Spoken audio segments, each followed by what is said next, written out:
In template recoding, we build on the work of last month and we recode the subconscious energy program, the bomb in the previous analogy, that has been running your life and kept you trauma anchored in that old identity.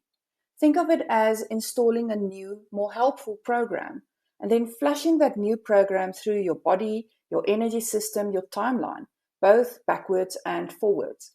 This shifts the deeper blueprint you use to create your life.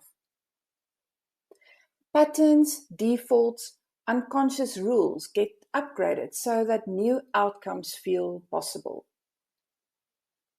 You begin to feel your inner settings line up with the future that you want.